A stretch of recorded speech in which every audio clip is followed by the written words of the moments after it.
When Ambassador Kale landed on Varelia Prime, he expected handshakes and trade talks. Instead, he was greeted by guards in golden armor, a silent crowd, and 3 alien princesses watching from high above. The atmosphere felt wrong. It was too quiet, too tense. He knew something was off the moment his translator failed to pick up the greeting properly. A deep voice announced something from the balcony. Kyle's device struggled to translate, but managed to pull one phrase clearly. Trial by combat. Before Kale could ask for clarification, a large circle opened in the stone floor. The crowd cheered. Metal gates slammed open. A monstrous beast stepped out 8 feet tall with blade-like arms and glowing red eyes. Kyle was pushed forward. He turned, looking for the guards who had escorted him. They had vanished. The floor beneath him shook as the beast roared. Kyle wasn't a soldier. He was a diplomat. A man of words, not weapons. But the beast didn't care.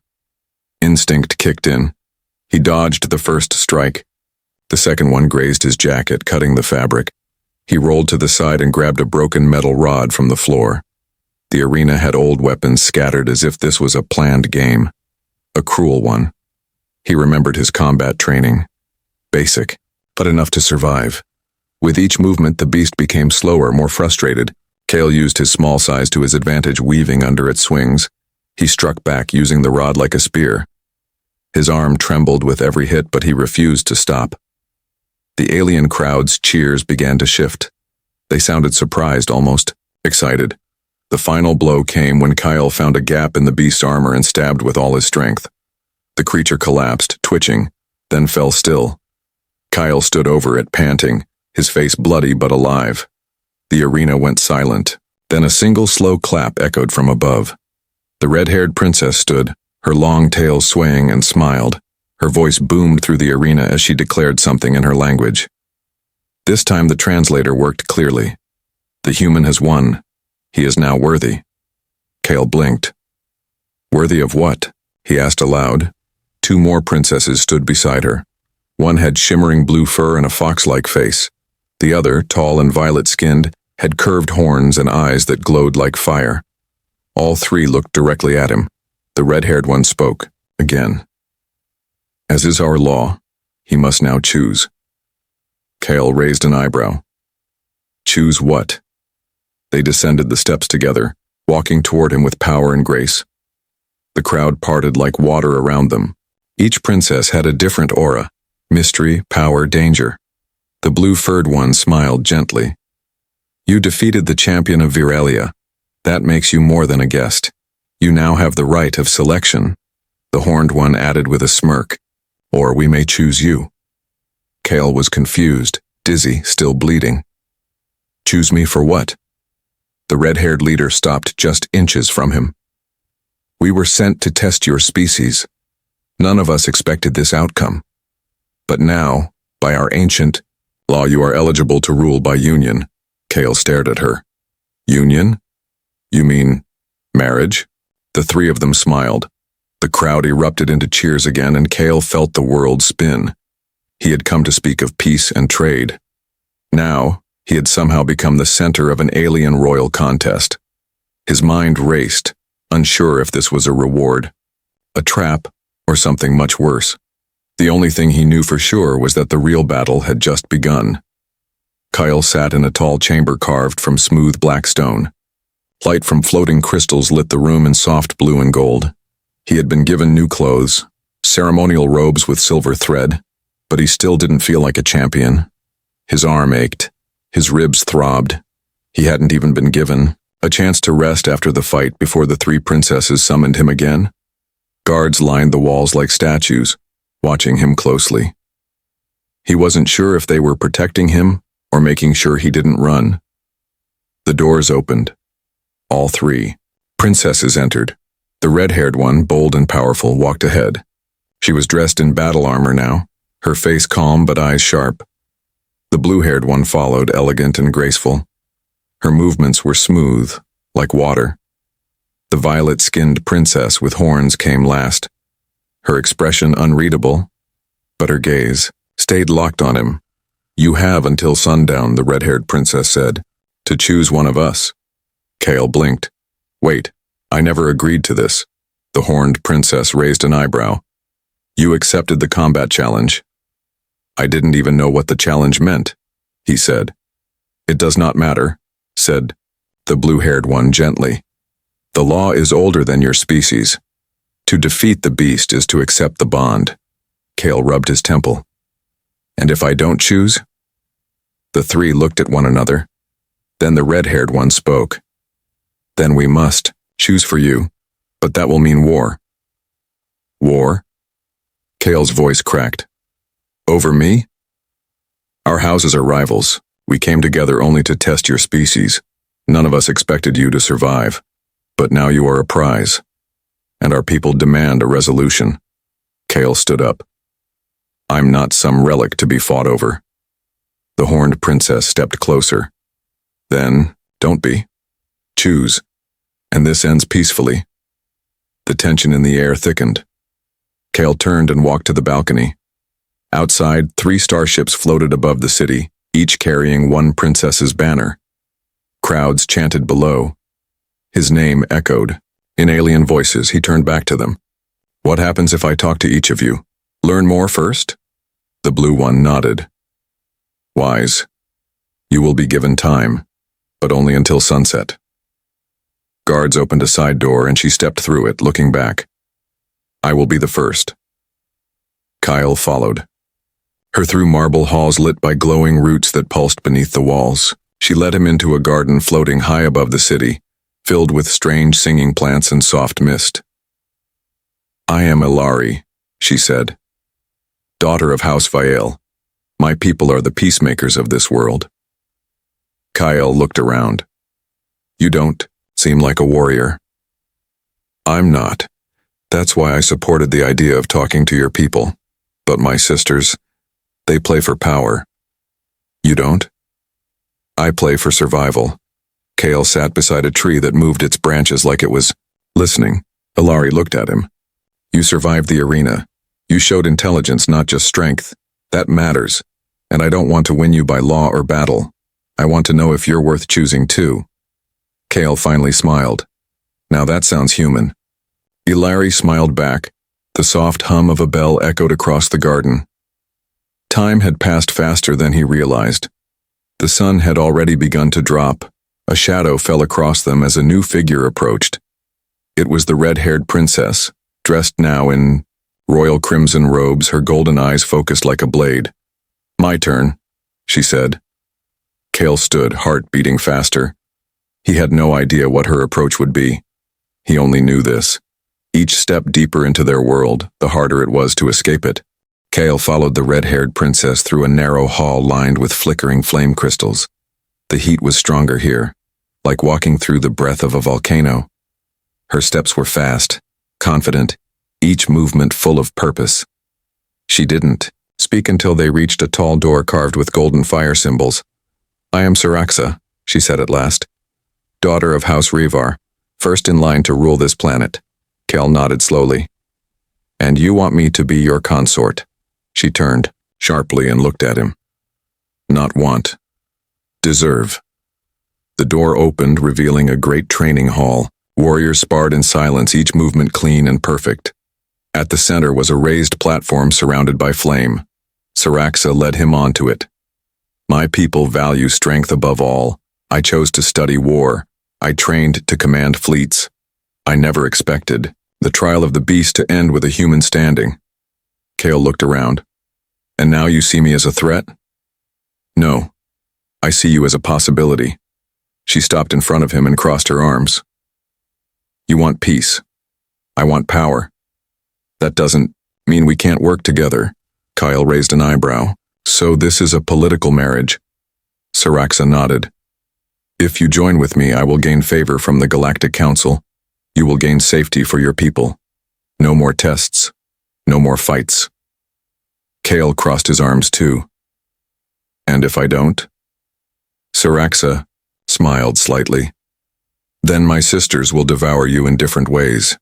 Ilari is gentle, but her house is weak. Virexa, she's dangerous. Kyle remembered the horned one's eyes. They weren't just curious. They were hungry. Saraxa stepped closer. You've seen how our laws work. I don't need your permission to win, but I'd rather have your agreement. Kyle stared at her for a moment. You fight like a soldier, but speak like a queen. I am both, she said. You would not regret standing at my side. Another chime rang through the air. Sunset was almost here. Saraxa nodded once. Go to the last one. Learn what you must. But when you choose survival. Kale left the training hall with more questions than answers. 2 princesses, 2 paths. 1 gentle, 1 strong. But the third? Virexa was waiting in the shadows. The air around her chamber was cold. Dark violet smoke curled from the edges of the hallway. 2 guards stood like statues outside her door, their armor shaped like dragon scales. When the door opened, Kyle stepped into silence. The room was vast, round, and full of flickering lights that floated above his head like stars. At the center stood Virexa, her violet skin glowing faintly in the dim light, her long black hair trailing behind her like smoke. You survived the beast, she said, her voice deep and smooth. That means you can survive me. Kale took a breath, not the most comforting greeting. I don't comfort, I challenge. She moved like a shadow, circling him. My house is the oldest. We command the shadows, the secrets, the things your people don't speak of. You seek peace? Then understand. Peace is built on fear. Kyle met her gaze. That's not how humans work. Then your people will fall. She extended her hand and flicked her fingers. The lights in the room shifted, forming visions of battles in space, of treaties shattered, of worlds burning. This is the future without unity, she said. You can stop it. Kyle looked at her. By marrying you? By binding your voice to mine. Together no one would dare defy us. She stepped close enough for him to see the strange shimmer in her eyes. Not just power, pain, or, she said softly, choose one of the others, and watch this world burn from orbit. The chime rang again. Time was up. Kyle stood in the dark chamber, surrounded by fire, ice, and shadow. 3 princesses, 3 paths, 1 impossible choice, and the galaxy waited for his answer. Kale stood once more in the royal chamber, this time with 3 pairs of eyes watching him closely. Ilari, Saraxa, and Virexa had taken their places on the thrones arranged in a wide half-circle. Each throne reflected their personality. Ilari's was carved from crystal and vines. Saraxa's was forged from molten gold and stone, and Virexa's shimmered with black metal and glowing runes. A tall elder priest stepped forward. His voice echoed through the hall. The human has heard all claims. Now he must speak. Kale felt the pressure of hundreds watching. The crowd filled the gallery above, silent and tense. Across the city, live broadcasts streamed the moment to every house, ship, and outpost. He had come as a diplomat, but now stood at the center of something far greater. He took a step forward. I didn't come here to be a part of your customs, he said. I came to speak for peace, to build trust between our worlds. But after today, I see your world doesn't just listen to words. It listens to strength. A quiet murmur passed through the room. I'm not your hero. I didn't train for that fight. I didn't ask to win. But I survived because humans are used to surviving. Ilari looked hopeful. Saraxa sat straight, ready. Virexa narrowed her eyes. I don't know your traditions. I don't know your rules, but I know one thing. Forcing a choice without understanding is not unity. It's control. Gasps rippled through the court. The priest stiffened. Kale raised his voice. So I ask you this. If this world truly seeks peace, then let me speak to your people. Let me understand before I bind myself to anyone. And if I must choose, then I will choose with my own heart. Not because I'm forced by fire, ice, or shadow. The chamber went quiet. For a long moment, no one moved. Then Saraxa stood. You insult the law. Ilari stood next. But you honor the truth. Virexa rose last. And you challenge us. I admire that. The priest turned to the three. If he does not choose, then war begins. But Ilari stepped forward. Then change the rule. Siraxa glanced sideways. You'd risk losing him? I'd rather lose than force it, Ilari said. Virexa crossed her arms. And if I don't agree? Kale stepped between them. You speak of strength. Then, be strong enough to accept a new path. The priest hesitated. Only the High Council can change the law. Virexa raised her hand. Then summon them. The guard stiffened. No one had defied the trial law in centuries. Outside, storm clouds gathered as news of the humans' request spread across the city. Inside, Kyle turned to Ilari. I'll speak to your people, to Siraxa. I'll show your warriors I'm not weak, to Virexa. And I'll face your darkness if you let me. Each princess looked at him differently now, not as a prize but as a puzzle. The priest sighed and stepped back. Very well. The council will be summoned. But if they deny your request, the law returns, and you must choose. Kyle nodded. Then I'll be ready. The crowd erupted with noise, half in support, half in outrage. The camera drones floated closer, capturing his image for all to see. The human ambassador had done the unthinkable. He had delayed the law of trial by combat, and now the whole planet would watch what happened next. The High Council gathered at dawn in the Hall of Echoes, a place older than any living ruler. Massive statues of past leaders lined the walls, their eyes carved to always face forward. Kale stood at the center platform beneath a floating light.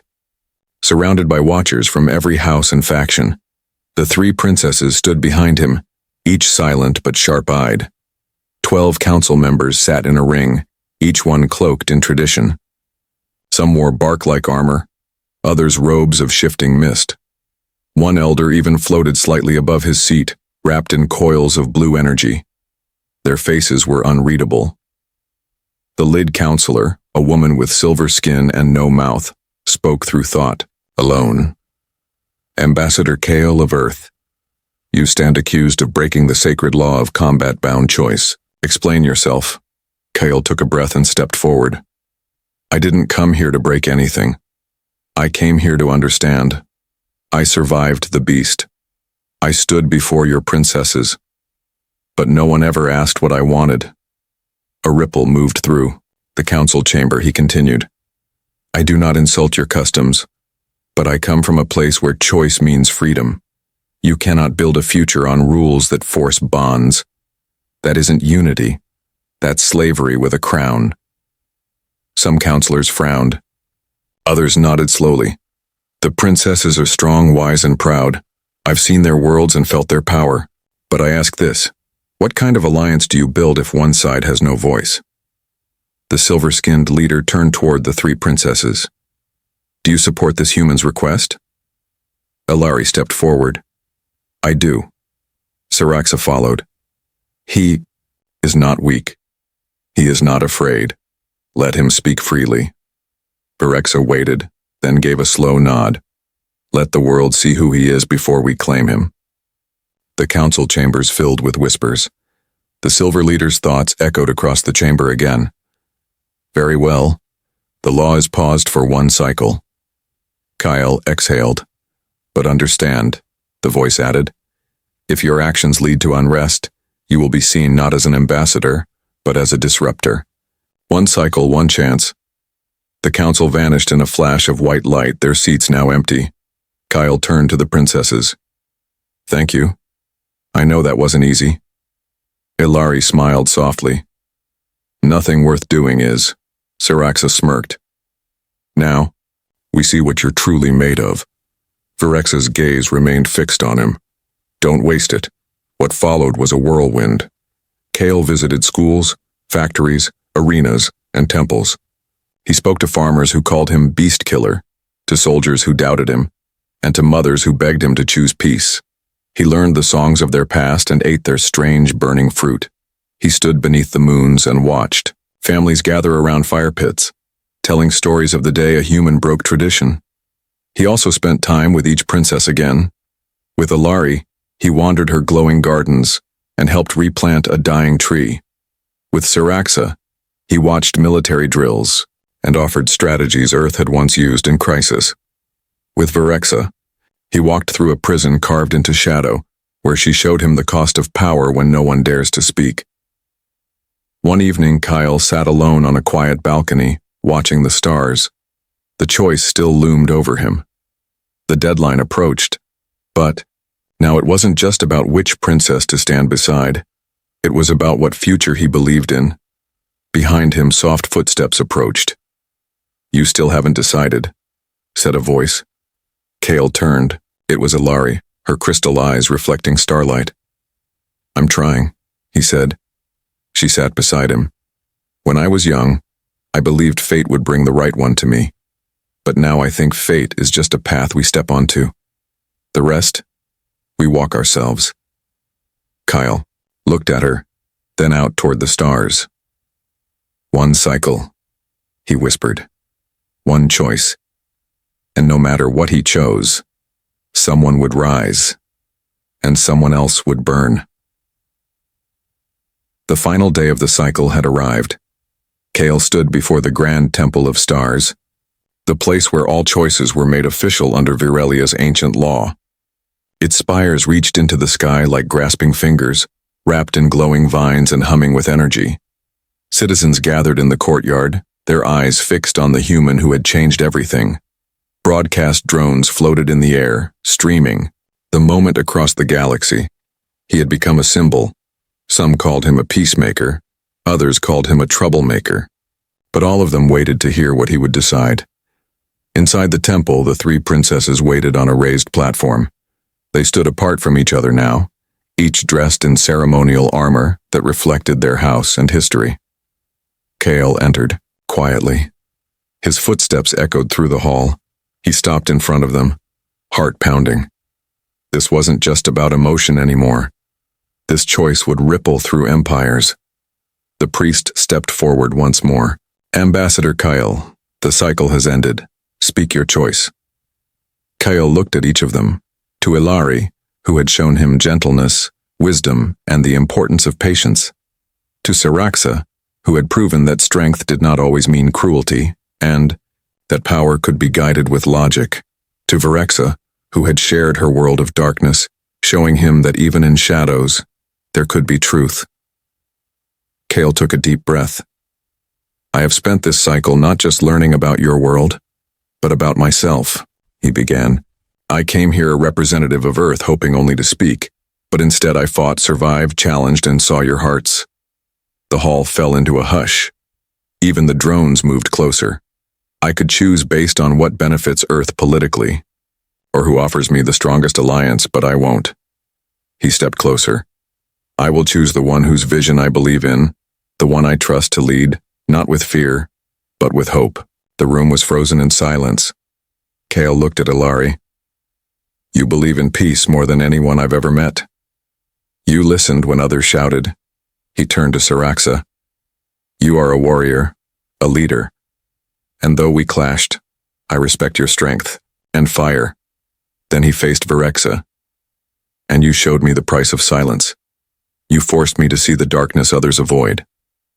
Kale stepped back. "But only one of you stood beside me even when she knew it might cost her everything." He looked directly at Ilari. "I choose House Vale." Gasps rippled through the temple. Ilari's eyes widened, and for a second she didn't speak. Then, slowly, she stepped forward and took his hand. The priest raised a glowing orb into the air. "The bond is made. The choice is sealed." Siraxa said nothing, but her eyes burned. She turned without a word and walked out of the hall, her guards following silently. Virexa did not move. She stood perfectly still, her eyes locked on Kale. Then she gave the smallest nod and vanished into the mist. Ilari turned to Kale. "You just ended a 1,000-year tradition." "No," he replied quietly. "We just started something new." Outside, the people of Virelia erupted into mixed cheers and stunned silence. The world had changed. The law had changed. And now, with the choice made, alliances would shift. Empires would watch, and not everyone would accept this peace. Kyle looked up at the sky. A new storm was already forming in the stars. But for now, he stood not as a visitor or a survivor. He stood as the chosen bond of a royal bloodline. And for the first time since arriving, he felt like he truly belonged. The sun had not yet risen when Kyle was woken by a distant rumble. He sat up in the royal chamber beside Ilari. The crystal walls of House Vale shimmered gently with blue light, but a strange tension filled the air. Outside, alarm horns began to wail. Footsteps echoed through the halls. Guards rushed past the door in tight formation. Ilari stepped out from the adjoining room, already dressed in light armor. "Something's wrong," she said, voice calm but alert. Kyle followed her. Through the corridors where commanders were already shouting commands, the sky outside had turned an unnatural red. 3 enemy ships hovered beyond the atmosphere, flashing warnings in the old language. "It's House Ryvar," a guard confirmed. "They've broken alliance." Kale's chest tightened. "Saraxa?" Ilari nodded grimly. "She didn't accept the outcome. She's declaring the trial incomplete, claiming your bond was forged without full consent." "But the council accepted it," Kale said. "She doesn't care." The enemy ships fired a warning blast. Plasma bursts lit up the edge of the forest, just beyond the city. It was a message: surrender or face war. Kale turned to Ilari. "You should have chosen safety over me." Ilari grabbed his hand. "I didn't choose safety. I chose change." Before Kale could respond, a new alert came in. Another signal was detected, one from deep orbit, a 4th ship. Not Ryvar, not Viel, not Virex's either. Kale narrowed his eyes. "Who else is coming?" Ilari looked toward the stars. "That signal is Virex's, but not her ship." The temple guards rushed in. "We've received her message. She's activated the Obsidian fleet."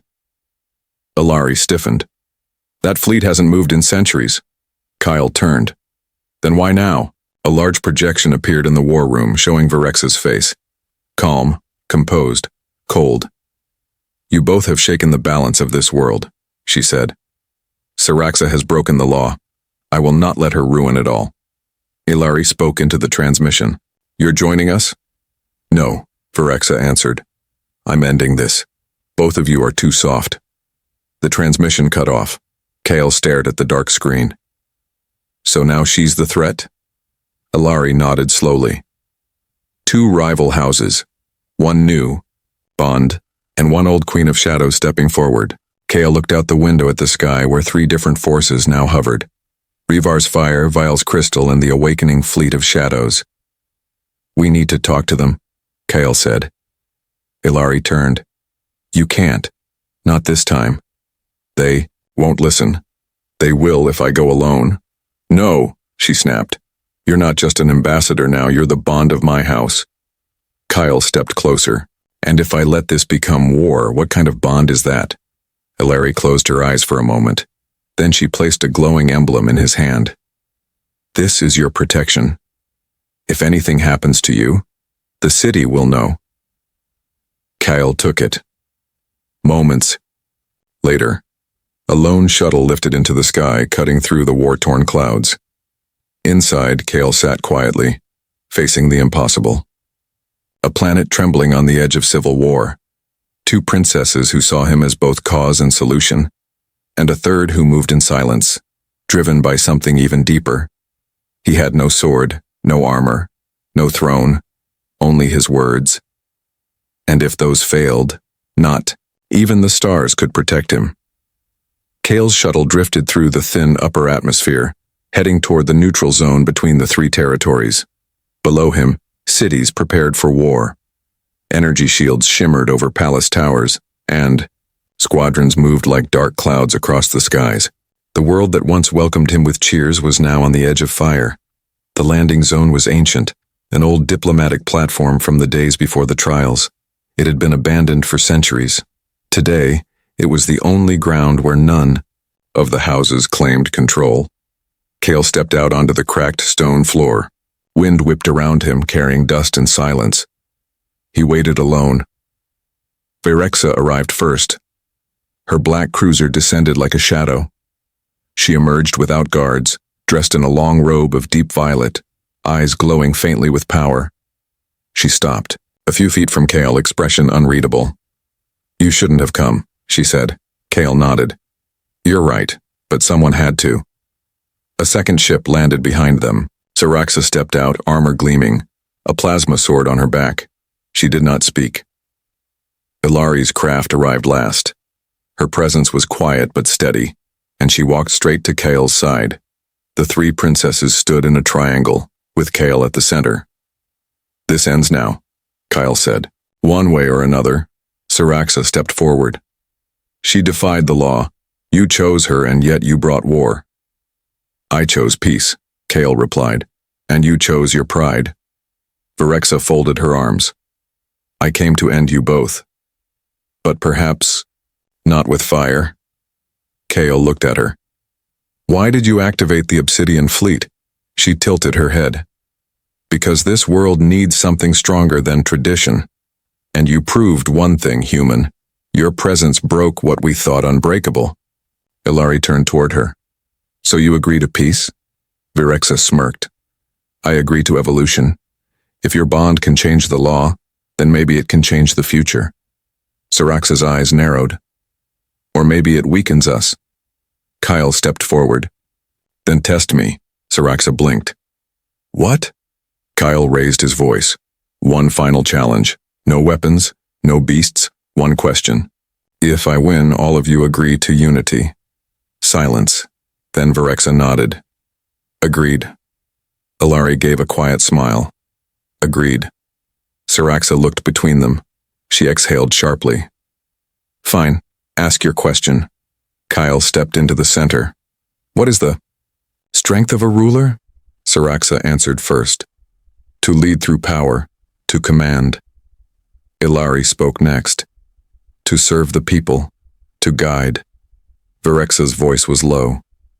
"To see what others cannot, to protect the truth." Kyle looked at all of them. "No. The strength of a ruler is knowing when to listen." The air stilled. Not to fight, not to rule, but to hear. Because only when you listen can you lead without fear. The silence held. Then, slowly, Saraxa lowered her gaze. Her voice was soft. "Then I was wrong." She turned and dropped her sword to the ground. The tension shattered. Virexa stepped forward and extended her hand. "This planet has known only law and war. Maybe it's time for something else." Kyle shook her hand. Ilari stood beside him, eyes wet with quiet pride. In the days that followed, the Obsidian Fleet returned to rest. House Ryvar and House Vael began joint patrols. New councils formed, ones that included voices from outside the bloodlines. And for the first time in centuries, Virelia saw peace not enforced by tradition, but chosen by unity. Kale stood on the balcony of the Crystal Palace, watching the twin moons rise. Ilari joined him, her hand slipping into his. "You broke everything," she whispered. He smiled. "To build something better." Behind them, the galaxy continued to watch. But the war was over, and the ambassador who won by accident had reshaped a world, by choosing not to rule but to listen.